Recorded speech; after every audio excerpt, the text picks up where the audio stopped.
भोलेनाथ। और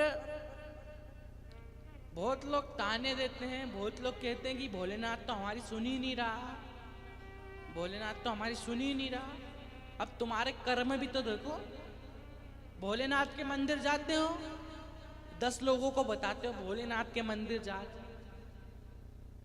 भोलेनाथ के मंदिर जा रही हो, 2 साल हो गए, 3 साल हो गए, 1 साल हो गए, और तुम दान भी कर कर आते हो तो 10 लोगों को पहले भिंडोरा पीट देते हो कि 5 रुपए का बिस्कुट खिलाया है। कथा से आते आते 5 रुपए का बिस्कुट खिलाया है।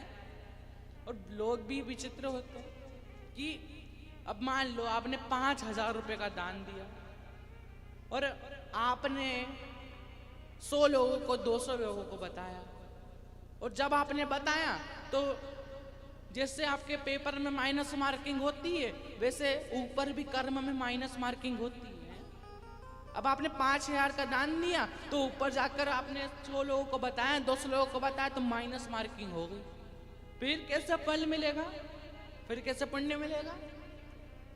हमें कर्म तो करना है लेकिन बताना नहीं है। जैसे एक व्यक्ति था जिसने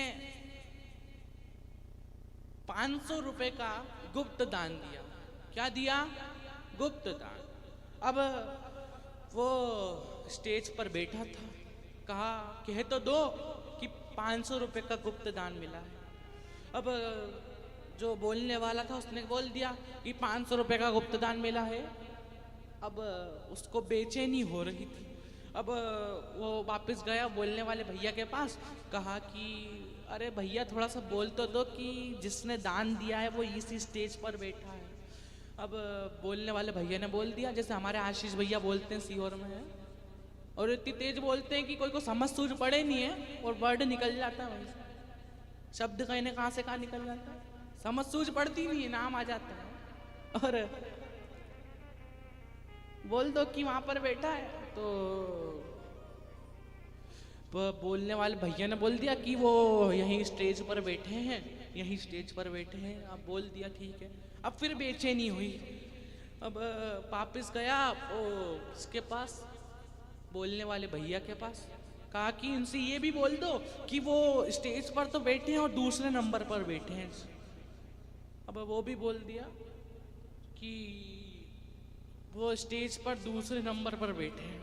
सब पहचान गए, अरे कल्लू ने दान दिया है, कल्लू। अब उससे पैसे मांगे कि अब तुमने गुप्त दान दिया है, उसके पैसे कहाँ हैं? अब कहा कि घर से आकर चेक ले जाना, घर से आकर चेक ले जाना। अब घर आए समिति वाले, अब घर पर जैसे ही आए, घर पे आए तो चेक तो ले लिया लेकिन उस पर दस्तखत नहीं करा था। अब उससे कहा कि कल्लू से कि भाई दस्तखत तो कर दे। अब वो कहता कि गुप्त दान में दस्तखत करूंगा तो सबको नाम नहीं पता चल जाए। अब गुप्त दान दिया है तो नाम लिख दो उसमें अपना, लोगों को पता चल जाएगा। सबने माथा पीट लिया, कहा कि तूने तो ये भी बता दिया कि दूसरे नंबर पर बैठा है, स्टेज पर बैठा है, तब भी नहीं दे दिया, पैसे भी नहीं दिया और नाम भी बुलवा लिया। अरे बहुत विचित्र लोग होते हैं भाई। और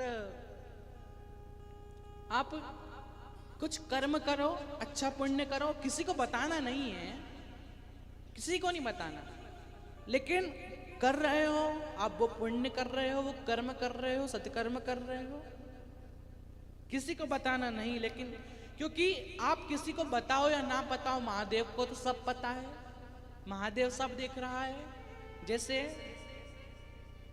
आपका शरीर आपके हाथ में है, आपका घर, आपकी जायदाद, आपकी गाड़ी आपके हाथ में है, आपके कंट्रोल में है। वैसे ही जो कर्म की लिस्ट है और सुख और दुख की लिस्ट है वो मेरे महादेव के हाथ में है। क्या लिखना है, क्या करना है, सब महादेव देखते हैं। हमें किसी को नहीं बताना कि हमने ये पुण्य करा। और आप पुण्य कर रहे हो तो 3 महीने बाद वापस देख लेना अपने आप को कि जितना दान करा था उससे 100 गुना, 10 गुना, 5 गुना आपको मिला कि नहीं मिला। और दान भी सोच समझ कर करना चाहिए। 3 चीज बड़ी